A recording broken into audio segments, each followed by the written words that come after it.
14.4 Hyperbolas.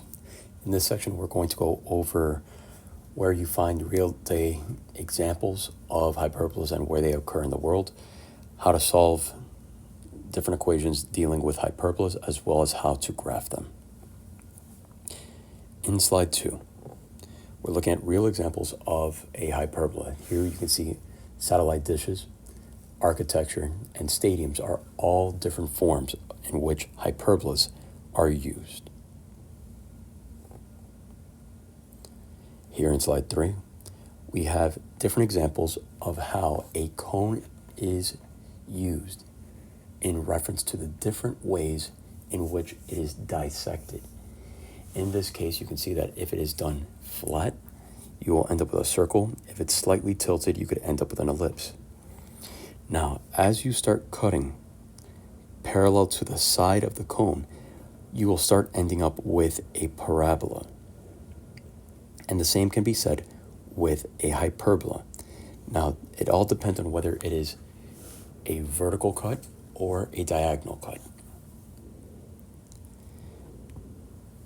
In our next slide, we go over the differences within an ellipse and a hyperbola. The first difference to spot would be an ellipse, your equation is going to have a plus sign, but your hyperbola is going to have a minus sign. Another difference that we can see is that in the ellipse, our a squared and b squared switch back and forth from the first to the second denominator, and vice versa. While in the hyperbola, the a squared, b squared stay in place. Your a squared will always be the first term denominator, and your b squared will always be the second term denominator.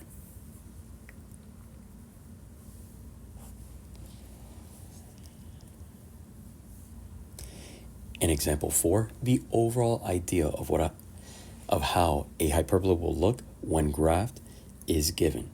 Here we can see different things such as the location of foci 1 and foci 2, and how the distance relates to a point. So the distance 1 from foci 1 to xy, and the distance from foci 2 to distance 1 would be given.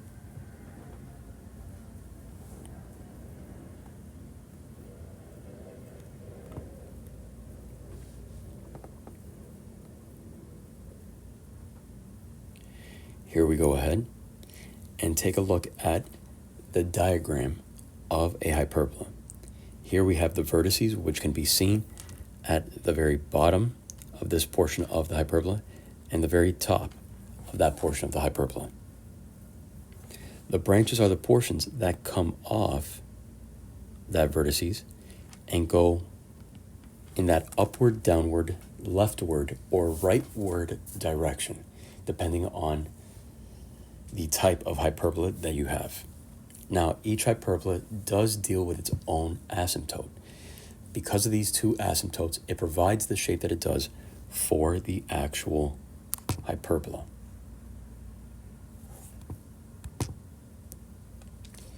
In slide 6, we go over the various topics for each type of hyperbola.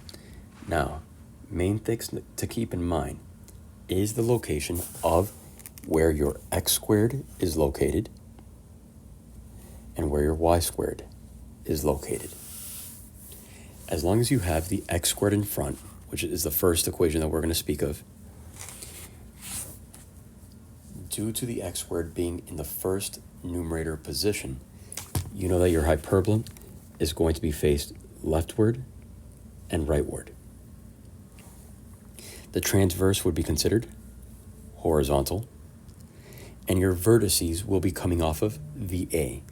Now, because we have x squared as the first term in the numerator, notice all of the answers for the vertices, the foci, are coming in the x position of our point. Another thing to keep in mind is that the asymptote is derived from b over a and this is a positive or negative value. Now, as we write down our actual asymptotes, it would be written in slope-intercept form, so y is equal to mx. Now, in this case, we will not have a plus b because we're always going to be off of the origin, or 0, 0. So in this case, the most important part is understanding the slope, which is what our a and b provide us. As far as the graph itself, there is a method that is a little bit easier to use. The first would be determine the sides. When you determine the sides, that's going to give you either the left-right or the up-down. This will help you determine and figure out exactly what shape your hyperbola will have. Your next step would be the asymptotes. You're going to go ahead and use your b over a, or possibly a over b. Once we get to the next equation, you're going to use b over a plus minus to determine exactly where those asymptotes are at. Your next step would be the vertices. The vertices will tell you exactly what the lowest, highest, leftward or rightward point of the actual hyperbola would be. In this case, what you will end up with is the leftmost and rightmost position of the hyperbola. Since we are looking at x squared being first on that equation, it is going to go left to right, which means our hyperbola will have a vertices, which would be located here on our graph and here. Our next step would be, once we've figured out where our vertices are, it is to finish drawing the lines. Now, remember, these lines will become extremely close to the asymptotes themselves without actually touching the slopes themselves. And the final step would be determining the foci. Now, the foci is generally determined from a positive or negative c, 0. Now, this is the location of the actual foci, and we always go in reference to a graph because we are graphing these values. Let's go over the same scenario, but rather than starting off with x squared being in the top left corner, we're going to start with a y squared being in the top left corner. In this case, we go ahead, we see our equation, and we notice that it has y squared in the numerator of the first term, which means that this will go upwards and downwards. This would then mean that it is a vertical transverse. Our vertices would still be on a point such as x and y, but instead of being on the x, because that y squared is coming first, it will actually be on the y portion of the point rather than the x. The same will occur for the foci.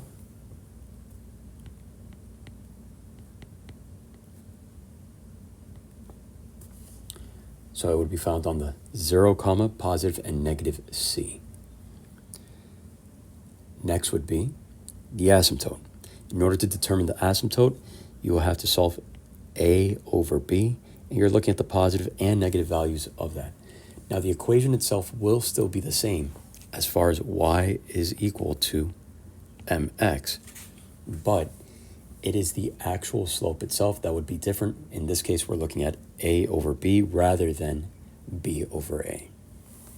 The same order would be used for graphing the equation. You're going to run through your sides, determine whether it's up, down, left, right, find your asymptotes.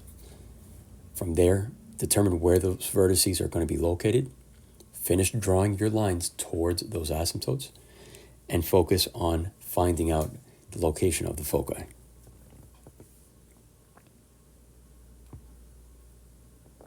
Slide 7. In this equation, we first need to analyze the equation itself. In this case, because we have an equation that equals 16, we're going to go ahead and divide each term by 16. This would leave us with x squared over 16 minus y squared over 4, because 4 divided by 16 will simplify to a negative 1 over 4, is equal to 1. We always want for our right side answer of our problem to equal 1. From here, we can determine what our A, B, and C would be. We go ahead and look at the A position. So A squared is 16, which means A must be 4. B squared is 4, which means B is 2. And our C squared, now for the hyperbola, this equation will change from previous equations. Before we were using a minus sign, now we are getting A squared plus B squared. 16 plus 4 is 20, and C is equal to the square root of 20.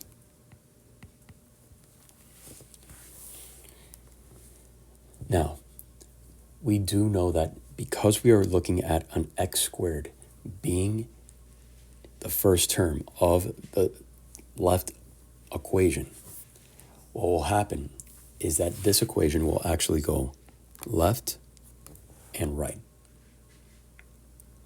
Now, our next step is to find our asymptotes. Our asymptotes in this case will be B over A, and it's positive and negative. That would be a positive negative 2 over 4, or positive negative 1/2. As we draw our lines for the asymptote, remember they will be dotted lines. If you need to go ahead and place dots on those and then connect them, you can, as long as they are straight lines. In this case, we would be going up 1 over 2,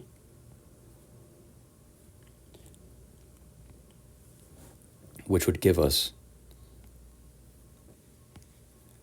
our asymptote.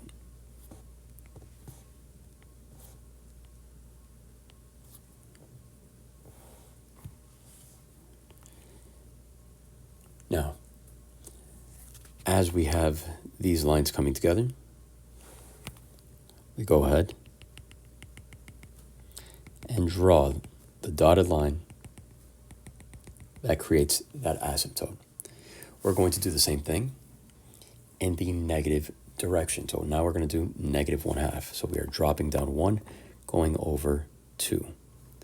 In this case, we would end up just about there. And now we're going to go towards the left side.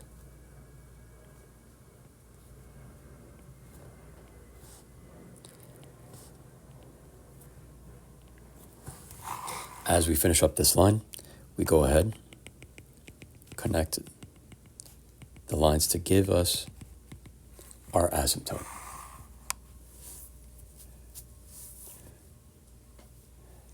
Our next step would be to find the vertices. Keep in mind, our vertices is based off of the A, which means the vertices would be equal to a positive and negative 4, 0. So vertices would be located here on the right side and here on the left side. As we draw these lines, remember they are coming closer and closer to the asymptote without actually touching the asymptote.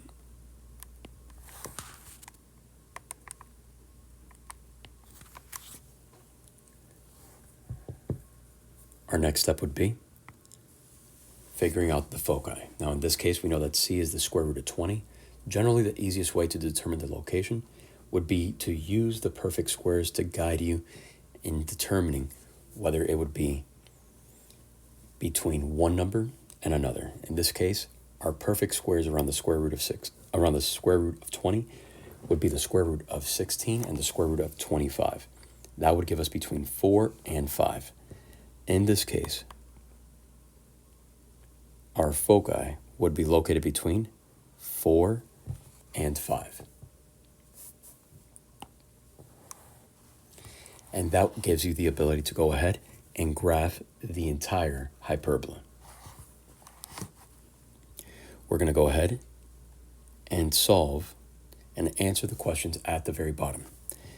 Notice here the transversal would be horizontal. Because the graph goes left and right, our A was 16. Correction, A was 4. Our B was 2. Vertices were a positive, negative, 4, 0. The foci were located at positive, negative, square root of 20, 0. And the asymptotes are y is equal to positive, negative, 1/2 x.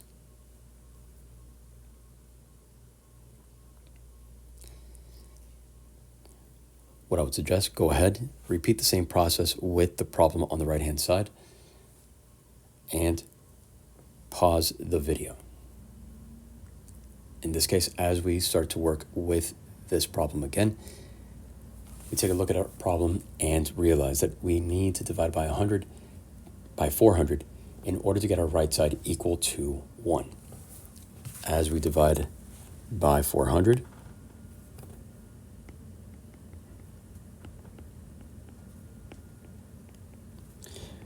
we come up to an answer of y squared over 16 minus 25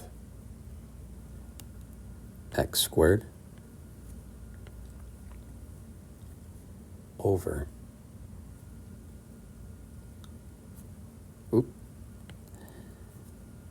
would be y squared over 16 x squared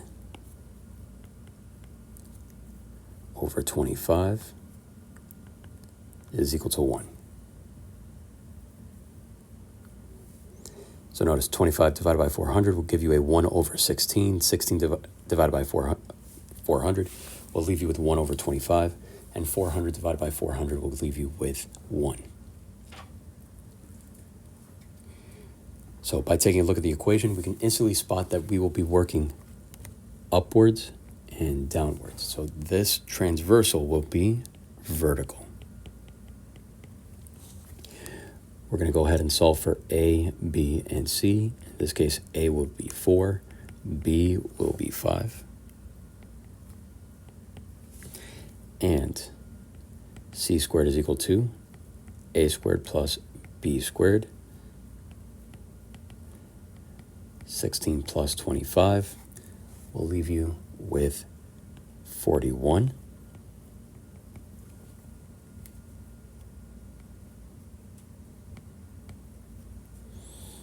And to isolate C, we get the square root of both sides. We're going to go ahead and determine the vertices. In this case, the vertices themselves would be at positive, negative, 4, but keep in mind that would be on the y side of our point. As far as the foci, that would be at 0, positive, negative, square root of 41, 0. Sorry, at 0, positive, negative, square root of 41.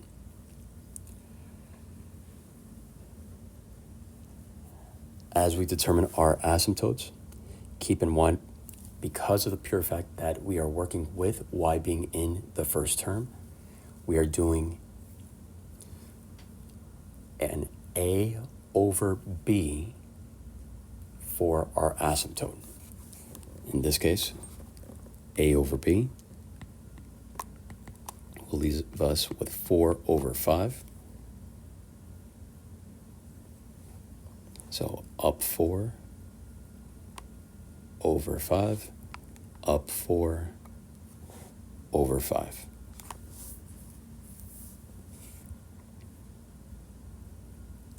So we're going to go in the same direction towards the left-hand side. And we connect the dots.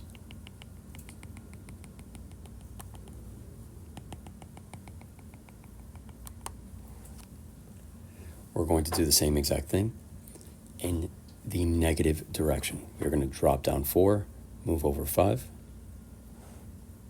Drop down 4, move over 5.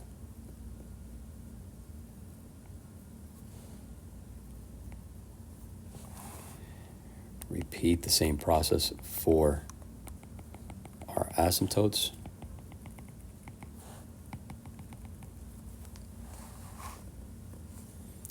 And we begin to mark down our vertices. In this case, because we are moving up and down, we are still dealing with positive -4, but it's on the y. So in this case, first vertices would be here, second vertices would be here. We draw our line to go with the asymptote.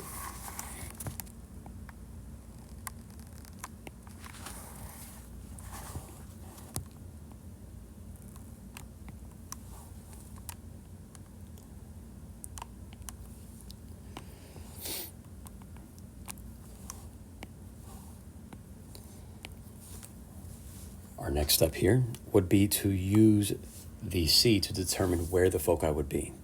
With the square root of 40, the closest perfect squares would be 36 and 49, so it would be between 6 and 7. We go ahead, find our 6 and 7, and place our foci down.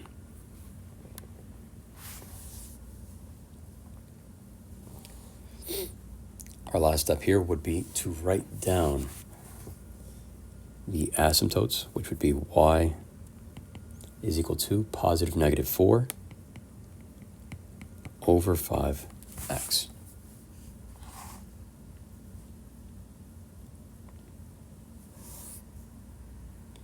Let's go ahead and take a look at slide 8.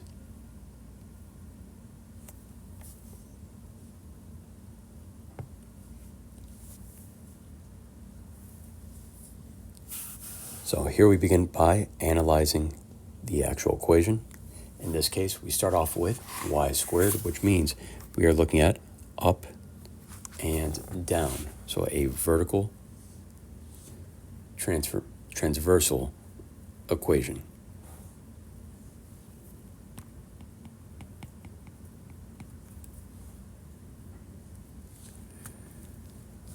We go ahead, find our a, which would be 4, b would be 7.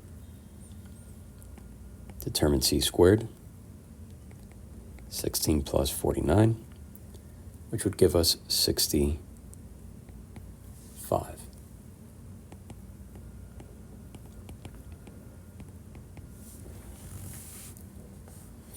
So in this case, our foci would be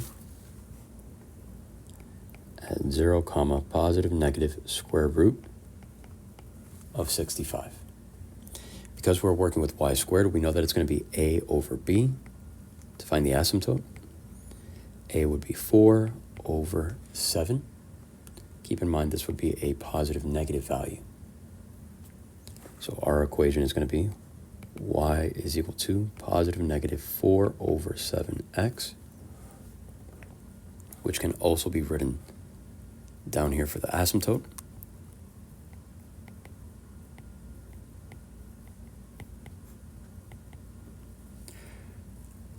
Our foci would be 0, positive negative square root of 65. Our vertices is based off of the a. Now we determined that a was 4 and b was 7. So this would be 0, positive -4. Now, once we've written down all of our answers at the bottom of the graph, it is time to go ahead and begin graphing it. So our first step is to find the asymptotes. In this case, we are looking for a slope of 4/7, positive and negative. So first point would go there. Second would go there. Third would go there. Fourth would go there.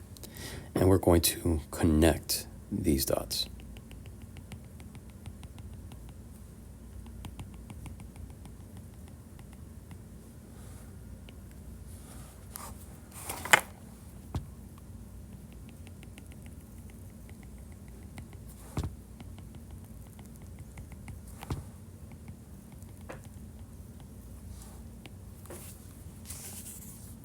Once we have that all set up, we go ahead and take a look at the vertices. And in this case, that would be 0, 4, and 0, -4. We go ahead and take a look at our foci. And in this case, since we're looking at the square root of 65, keep in mind the square root of 64 would be 8. So this next number would be extremely close to 8. And -8. Go ahead and draw our lines.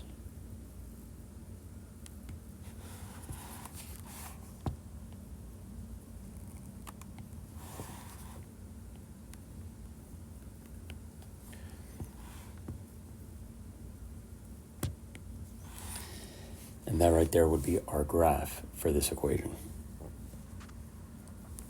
Let's take a look at the next one. Here we have x squared over 16 minus y squared over 49 equals 1. This graph should look, or this equation should look very similar because it is the same as the equation we just did. Now the main difference between them would be that we have y squared in the first term and x squared in the first term for the second equation. So we go ahead, figure out our a and our b. In this case, because x squared is in the front, this would be going left and right.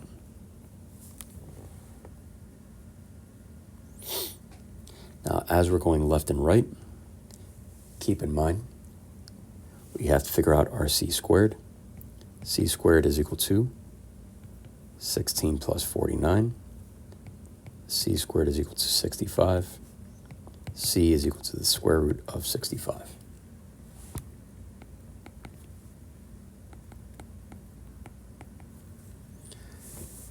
So at this point, we need to go ahead and find the vertices. Our vertices would be positive, negative, 4, 0. Our asymptotes, keep in mind, since we are working with x squared, it would be b over a, which is 7 over 4. And that would be our asymptote.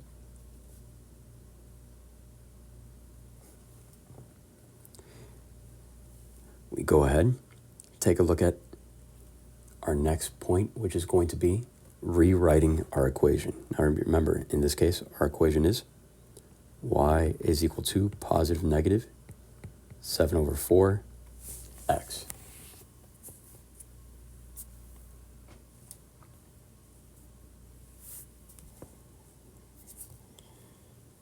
So we begin with drawing our asymptote. We are going up 7 over 4.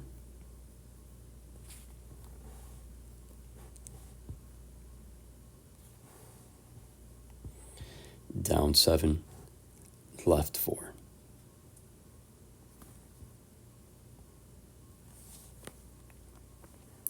We go ahead, connect the dots.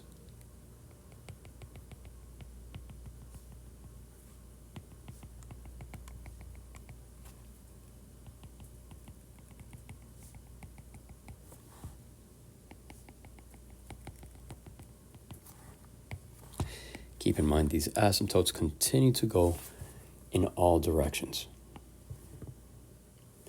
our vertices would be at 4, 0, and negative 4, 0. And our asymptotes would be extremely close to the 8.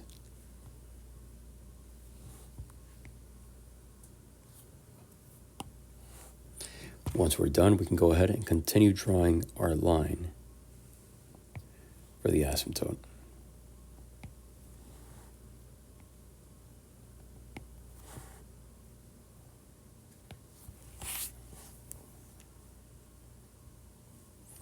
We go ahead, fill in the information at the bottom. Our transversal in this case would be horizontal. A would be 4, B would be 7. Our vertices would be positive, negative 4, 0. Our vertices would be the positive 4, positive 4, 0. Our foci in this case would be a positive, negative square root of 65, 0. Now keep in mind, this is going in the x because we have our x squared in the first term numerator. And our asymptotes would be y is equal to positive, negative 7 over 4x. Let's go ahead and take a look at slide 9. In slide 9, this slide goes ahead and instructs you on how to graph the hyperbola. These are the same steps that we've been doing up to this point, so you should feel rather comfortable with them. In slide 10, slide 10 goes ahead and provides you with a sample problem of how to be able to determine the equation of a line depending on the information given.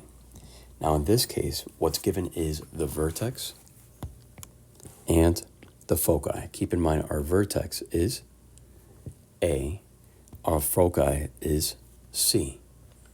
In both cases, it is the y that has numbers, not the x, which means that we're going to go ahead and use a y squared equation for our hyperbola. So y squared over a squared plus, minus x squared over b squared is equal to 1. Now, with us knowing the vertex being 0, 2, this means that we know that a is equal to 2, which means a squared is equal to 4. We know the foci is 3, negative 3, and our foci is C. This means that C squared would be 9. In order for us to find B, or B squared, we need to go ahead and plug it into our equation.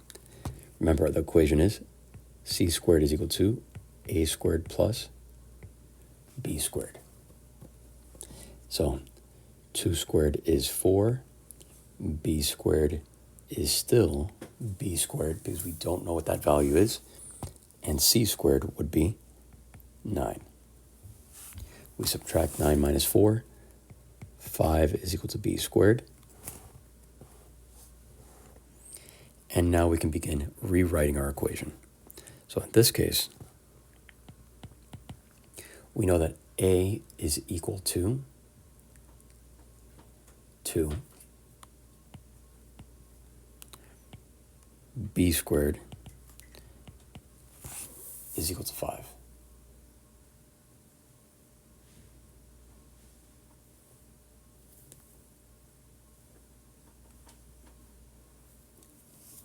Actually, correction.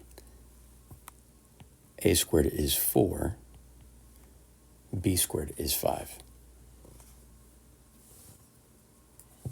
So B squared would be 5, square root of 5 would be B. As we plug in our values, our final answer here is going to be y squared over 4 minus x squared over 5 is equal to 1. This right here is our final answer.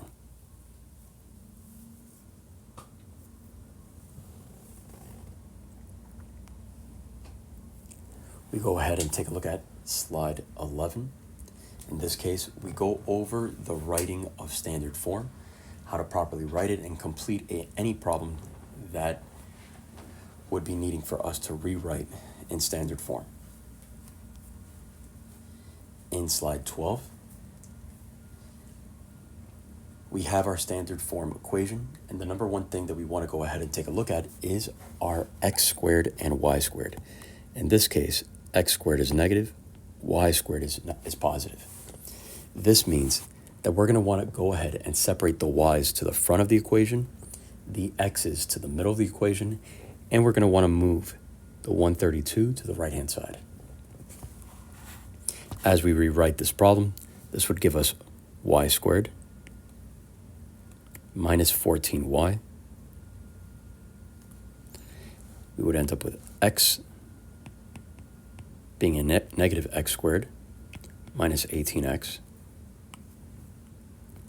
is equal to 132.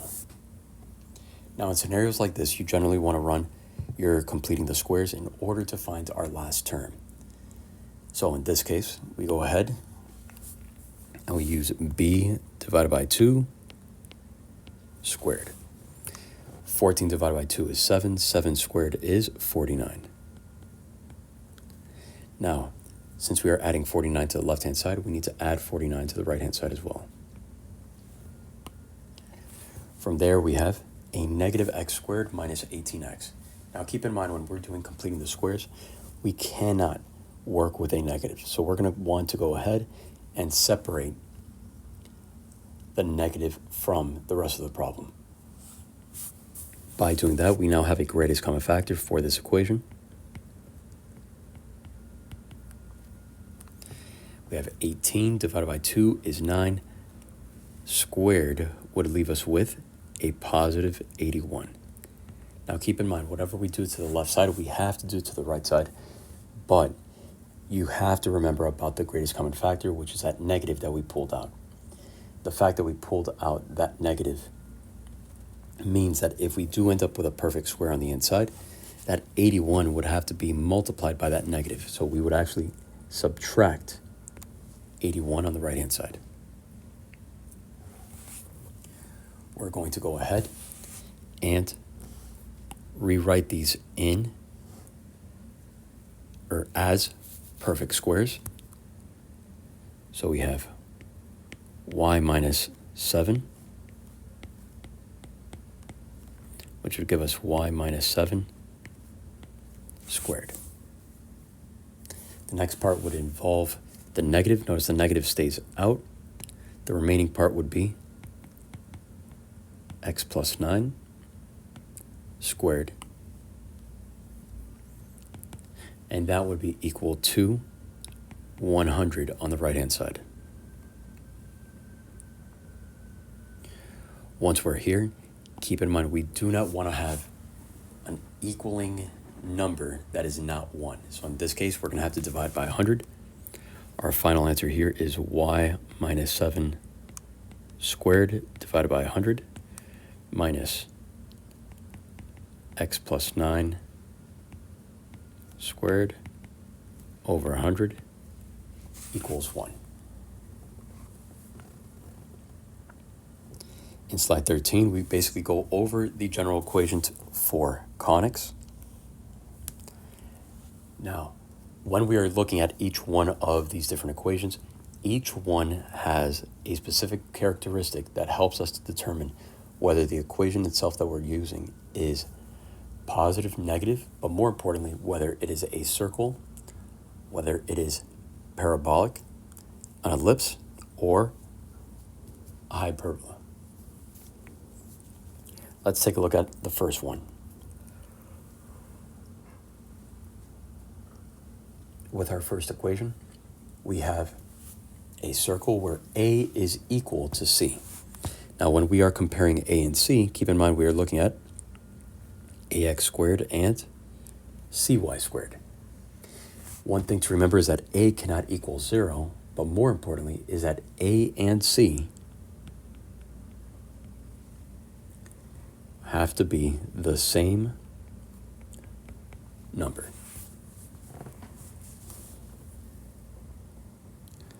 On the side for a parabola, you can have a or c. Notice there is a differentiation between the two. Can be zeros, but both cannot be zeros. So we are going to end up with 1 squared variable. Now this could be your x squared or your y squared, but this is probably one of the easiest problems for you to go ahead and determine because it will only have one of the two main variables that we're looking for. As far as an ellipse, notice a and c have like signs. Now in this case, what it really means is that they are both going to have a positive sign. And in the case for hyperbola, you have a times c, which is less than 0. In this case, it's either going to be a or c.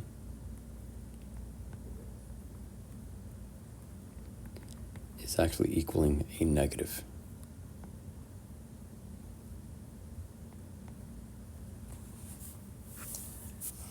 What I would like for you to do is go ahead, go into slide 15, and work the following problems on your own. Now in this case, what ends up happening is there are going to be 4 questions. You're going to go ahead and read them and determine whether they would be a circle, parabola, an ellipse, or hyperbola.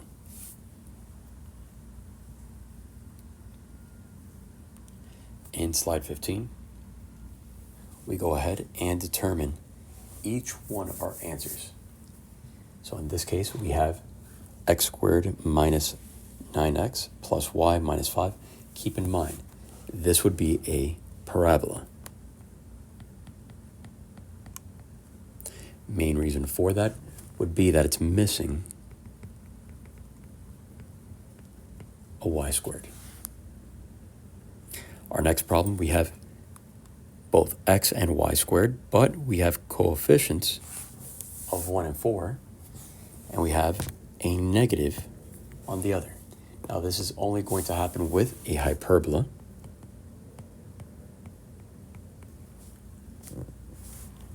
And the largest difference is different signs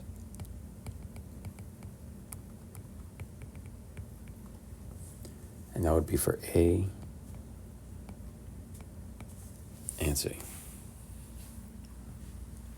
Let's take a look at C.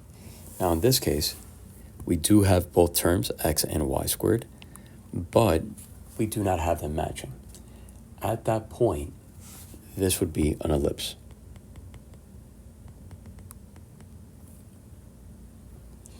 And the main reason for that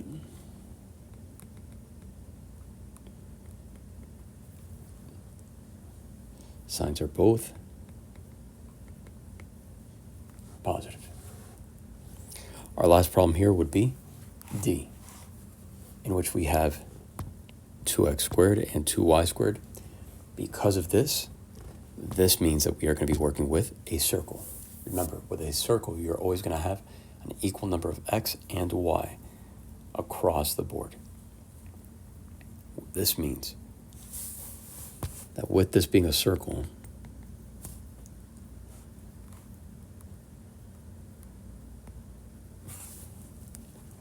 now, we know that this is a circle by comparing our x squared and y squared. So this here is 14.4. If you have any questions, feel free to email me at any point.